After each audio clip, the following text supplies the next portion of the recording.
Ray Bear, he has no hair. Yeah. Welcome back to the Cold War. Whatever it is. Whatever it is. They all blend. Show. What day is it? Yeah. They all blend in together. Yeah. Episode 290. Ray, how's your week been, buddy? It's been raining here a lot, so we've had some flooding, incredible temperatures, some leaks. Having trouble with the pool. So, but these are things here to challenge us, to make us grow, to force us out of our comfort zone, to become stronger and better people. So thank you, whatever higher power is doing this for me, because I'm loving it, Jerry. Is not difficult. The great way is not difficult for those who have no preferences. I prefer the pool not to leak. Anyway. Let's stop doing that. I'm rewriting the Xin Ming at the moment. I found the original, for those people who don't know, the Xin Ming, written by the 6th or 7th patriarch of Zen Buddhism, Sengshan, in about 650 CE, something like that, 700 CE. Right. I found the original Chinese text, gave it to ChatGPT, and now it's giving me the line-by-line literal translation of the Chinese, right? And I'm coming up with my own version of the Xin Ming written in my own words, which I've done before, but I would take the English translations that I've never really liked and would rework them to say what I think that it's trying to say. So now, now I'm taking the original Chinese and working with that. So that's more pure. Yeah, that's what I do in my spare time. That's translating ancient Chinese scriptures. You're so cool. Yeah. But yeah, that's one word for it. Here we are back in Cuba, Ray. Yes, we are. In the thick of it, with the story of how a man by the name of Fidel Castro came to power in Cuba. The last episode, we talked about his time in Colombia, the sack of Bogota, the Bogotazo. Mm-hmm. He was there for an uprising that got crushed, and the outspoken political leader, Gaitan, was murdered as part of that.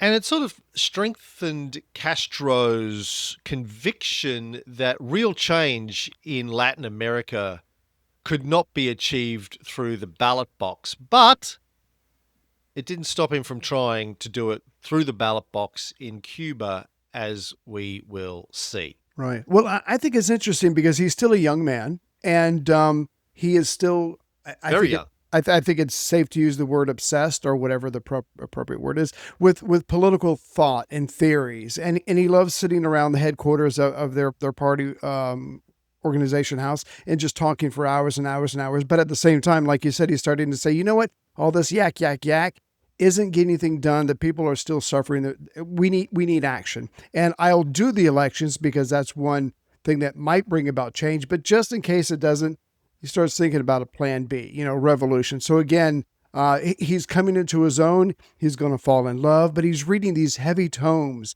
And at the same time, as inspired as he is, at the end of the day, a man either acts or he doesn't act, and words on a page can only take you so far. It's time to maybe take to the streets, but he's getting there. He's getting there.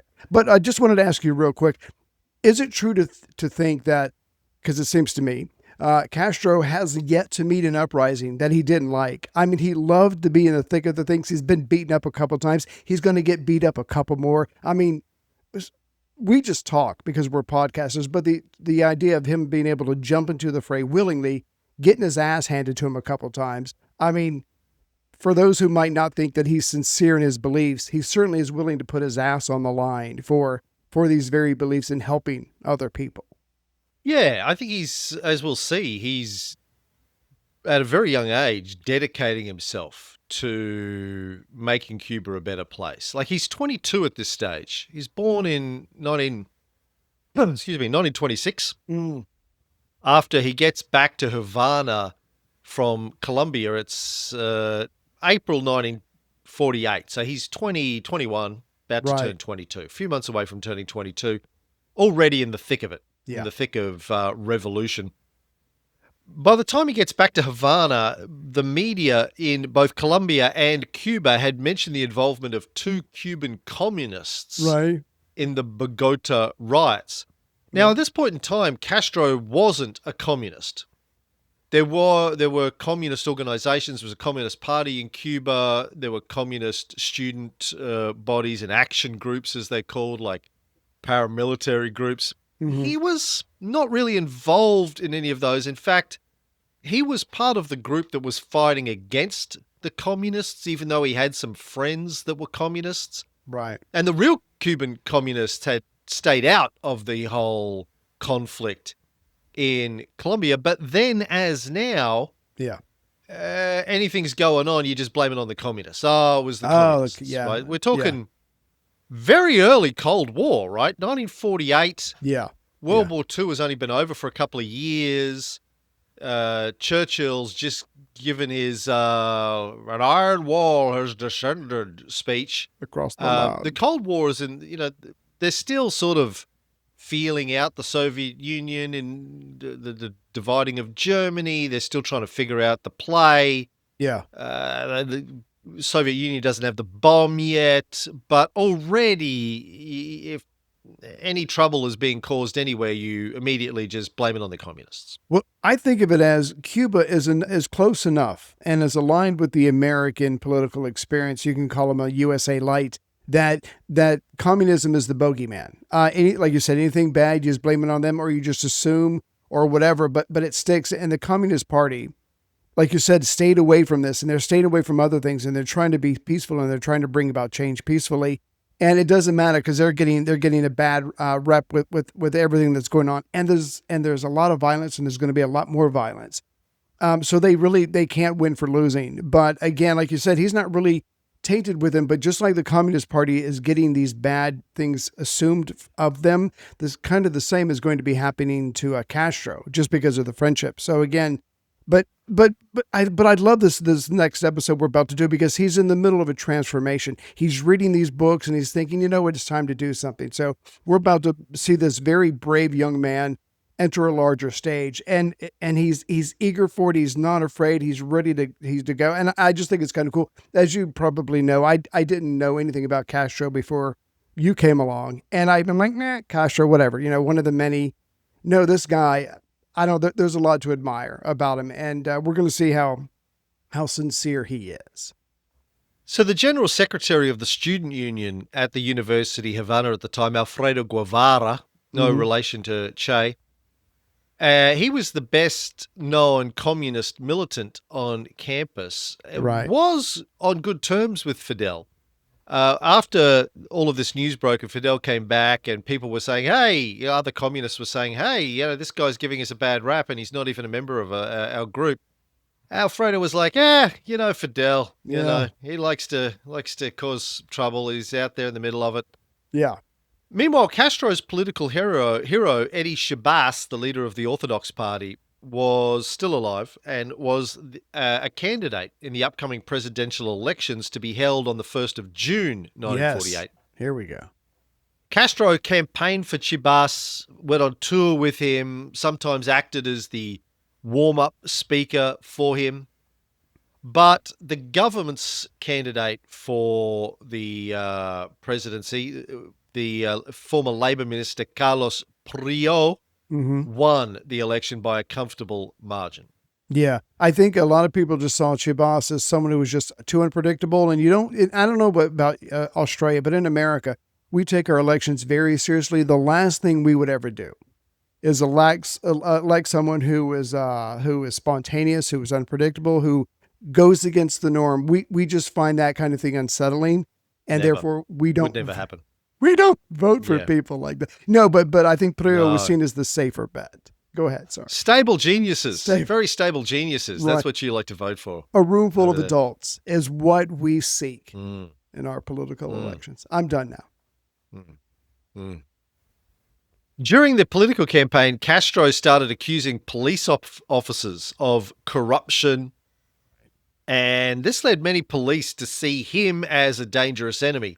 He starts to build a reputation outside of university circles now as a troublemaker. Yeah. And they start looking for opportunities to retaliate against Castro. A week after the presidential election, a police sergeant in Havana was shot dead.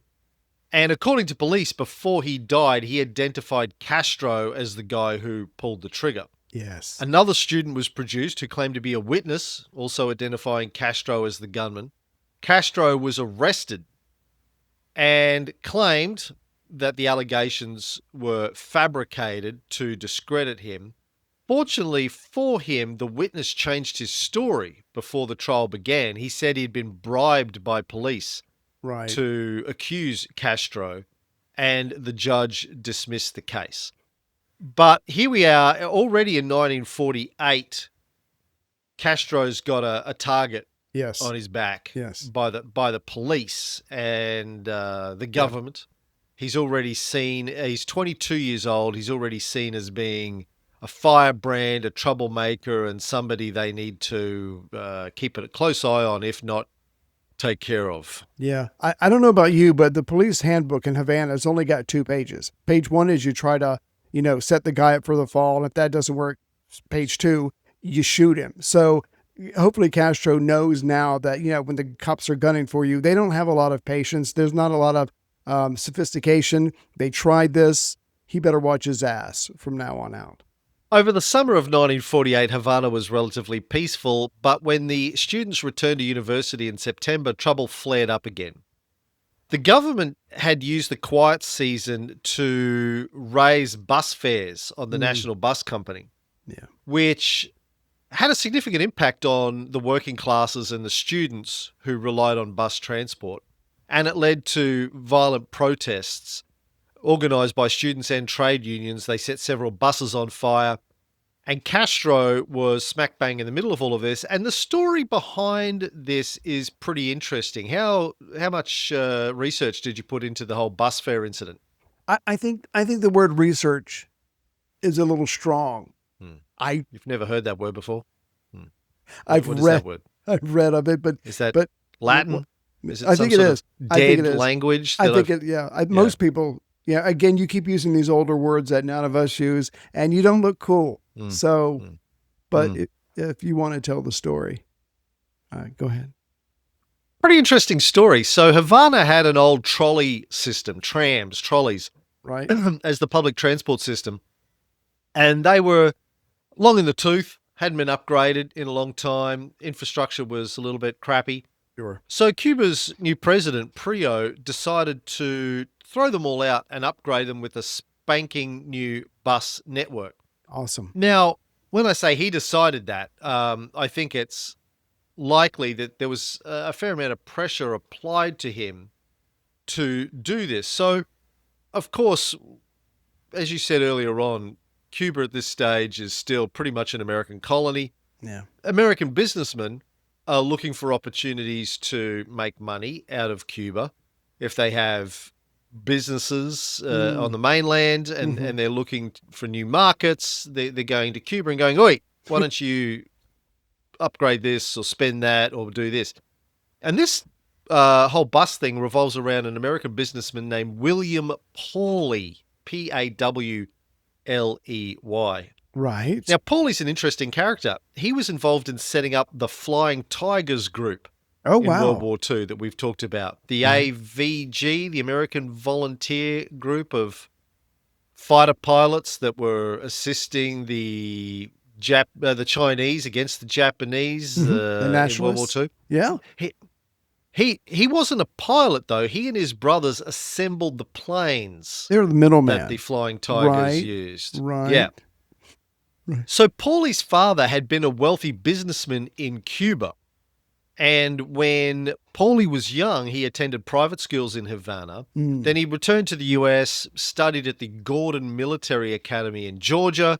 Right. In the late 1920s, he returned to Cuba, became president of the National Cuban Airlines. Wow. Which he then sold to Pan American Airlines in 1932. Then in 1933, he moved to China, where he became president of the China National Aviation Corporation, right, which he then sold out to Pan American Airlines a few years later.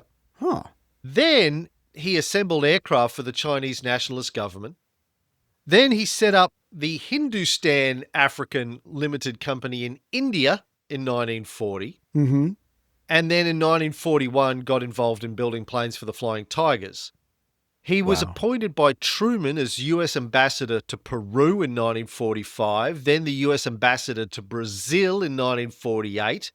And during this time, he became an FBI informant and was ratting out anyone that he thought was in league with the communists. Or he didn't He like. was an active member of the Republican Party, very close friend of Dwight Eisenhower and CIA Director Allen Dulles. Mm-hmm. Was later involved in the CIA operation to overthrow the Guatemalan government of Arbenz in 1954 when Arbenz threatened to reform the United Fruit Company. Right. So getting back to Cuba, Paulie at the time was the boss of Miami's bus system, and Prio decided that he was going to rip up Havana's trolley system and replace it with buses to be supplied by William Paulie.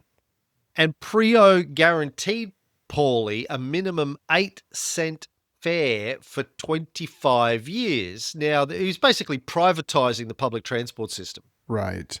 And the fares had traditionally been 6 cents. So 8 cents was a 30%, 33% increase in bus fares, and that 2 cents was a big deal for working class people and students in Havana. That was basically lunch money. Right. They couldn't afford to pay that extra 2 cents, so hence the riots. Right. Yeah, because that's how everybody gets around. So yeah, sorry, go ahead. Yeah. Castro and his friend Justo Fuentes had a regular 15-minute slot on a radio station, and they used their broadcast to create discontent over the bus fares. The government was scared off. They were fearing riots on the scale of the Bogotazo, and they backed off and cancelled the fare increase briefly. They tried again a few months later. So the people won. So yeah, the people won temporarily. Yeah. Because, in part, Castro made a big deal out of it. Yeah. I can't help but notice that two guys, and I don't know, but two guys getting together, once or twice a week and getting on microphones and talking and agitating people. Don't they have anything better to do? Or is that is that as big as it gets for these guys? That's kind of sad. Really. What are they wasting their lives just talking about shit? No one cares about you would think, right. History, who cares? Right. But in this instance, it paid off. Like you said, the government, well, okay, we don't, all right, we're backing down. So again, but this goes back to what we were saying earlier about Castro going, yeah, words are nice, theories are nice, cool discussions, words, rhetoric. Action is what we need. And here was action taken, and it worked out for the people for now.